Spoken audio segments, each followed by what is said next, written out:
National Herald case ka mari lengna Enforcement Directorate ED na Sonia Gandhi amasung Rahul Gandhi anige Mathakta charge sheet Thangatlakpagi Mayokta leibak sinba thungna Khongjang Changsinkhre Manipuri su CLP leader Okram Ibobi amasung MPCC ki president K Mega Chandana Luchingna Sangakpham leiba ED ki office mamang da Khongjang Changsinkhre Khongjang aduga mari lengna CLP leader Okram Ibobi na hai National Herald haibase miyam ni hena khangnaraba amati miyam ki achumba khonjal adu thampham oidibane masigi matangda Congress Party ki maikei clarification su pikrabane adumoinamal BJP na ED bu khutlai oina sizinaba manbu mongda Congress Party ki leader amadi opposition leader da threaten tawrakpa amadi charge set thangalakpa ase akan mongda condemn tawi thawung ase democracy bu khongau nabani hainasu mahak makhatana fongdokhe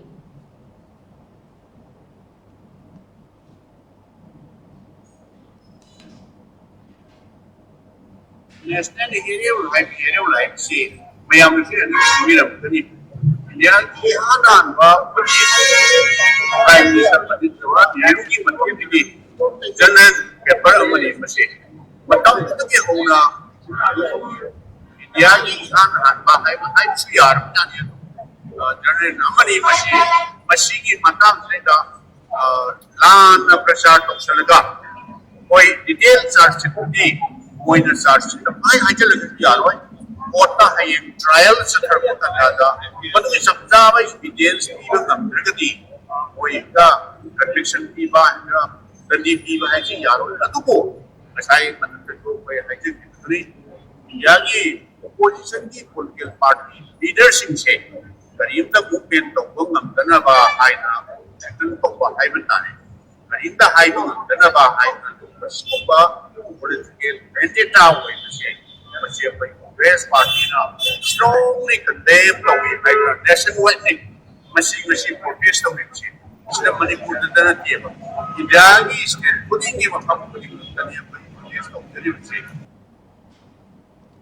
Khongjang aduga mari lengna MPCC ki president K Mega Chandana hai Rahul Gandhi amadi Sonia Gandhi da ED na charge sheet Thangatlakpagi thawung ase akan mamongda condemn tawi asigumba thawung ase khudakta lepkadabani haikhe Khongjang aduda National Herald is true voice of people haibi yauna tongan ba kholaw kaya su laukhe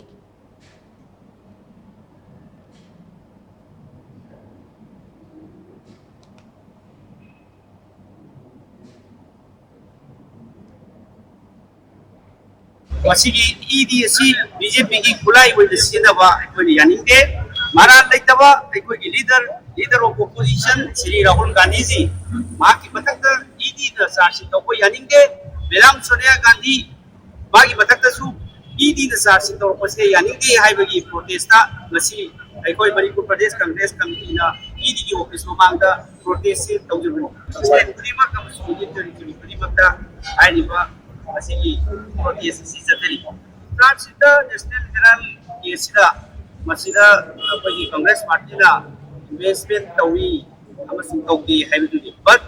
already National Herald sigi matang da Congress la masih clarification bigre amasung masida aisa invest tawi involvement amatan laiti. Hai ni ba ED na tawi masih political vendetta ni masih intimidation tawa. Masih kihanba political party ki leadership kihanlaga jail da thambani haibagi try taro pase masih democracy ku sinabani maramaduna masigumba vendetta politics amasu intimidation tawba bibu kihanba rajniti tawina ba masih da ki pase masih aikoni yaning da bagi masih protest ase tawje